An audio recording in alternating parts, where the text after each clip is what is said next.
Good evening, my name is Julius Brown. Um, Doing this presentation on the Zachman Framework for the fulfillment of CIS 512. And my professor is Professor Alex Peters. Today I'm going to discuss the Zachman Framework.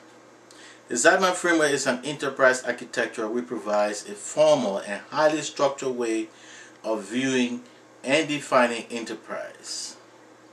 The Zachman Framework consists of two-dimensional classification matrix based on the intersection of 6 communication questions.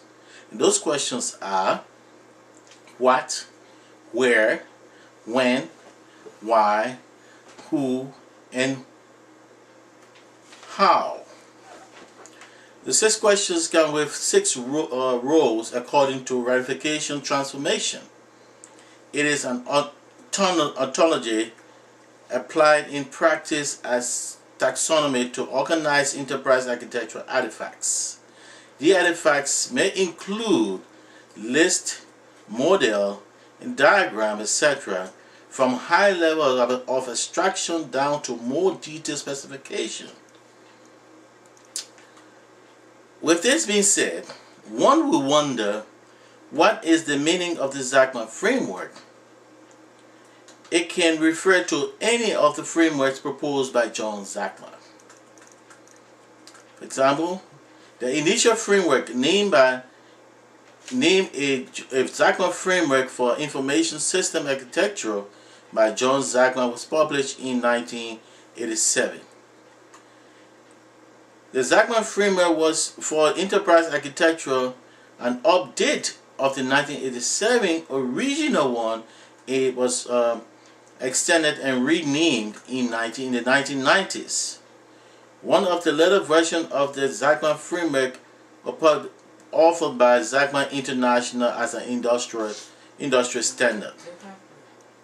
The framework is a simple and logical structure for classifying and organizing descriptive representation of the enterprise. It is significant to both the management of the enterprise and the stakeholders involved in the development of the enterprise system.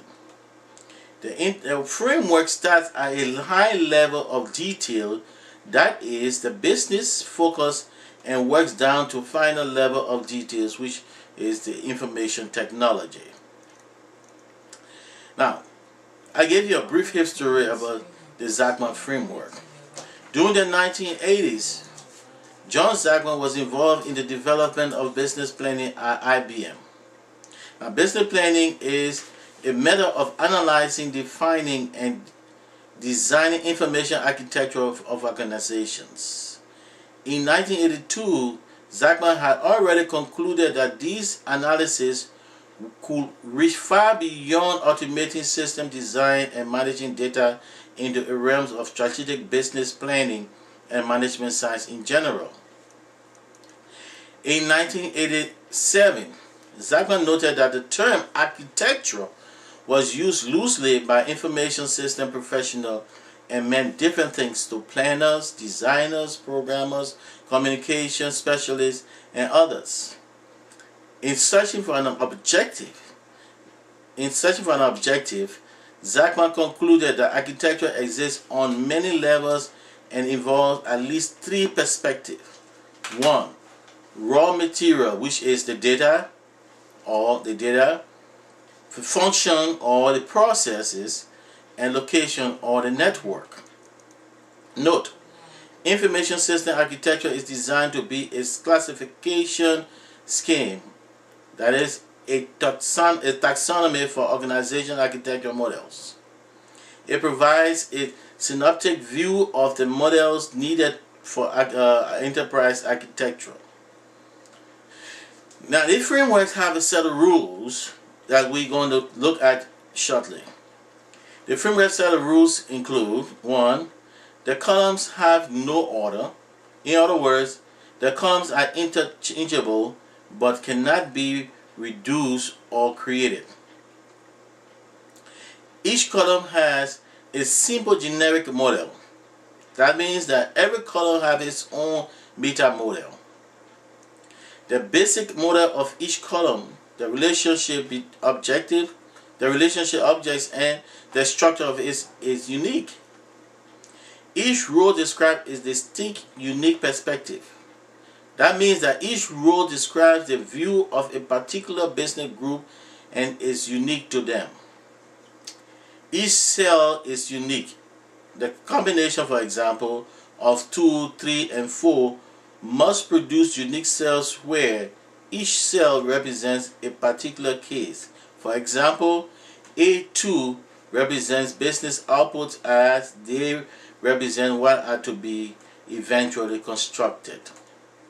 And 6, of course, the integration of all sales models in one row constitutes a complete model from the perspective of that row. In other words, the logic is recursive. The logic is rational between two instances of the same entity. Note, the framework is generic in that it can be used to classify the descriptive representation of any physical object as well as conceptual objects such as the enterprise. It is also recursive in that it can be used to analyze the architectural composition of itself. Although the framework will carry the relation from one column to another, it is still a fundamentally structural representation of the enterprise and not a flow representation. Let us consider some of the applications of the framework. The Zachman Framework can be applied both in commercial companies and in government agencies. Within a government organization, the framework can be applied to an entire agency at an abstract level, or be applied to various departments, offices, programs, subunits, and even to the basic operational entities. Customization, the framework is applied in customized frameworks such as the TEAF, built around the similar frameworks, the TEAF metrics. The Zachman Framework is also used as a framework to describe standards, for example, the healthcare and the healthcare information systems.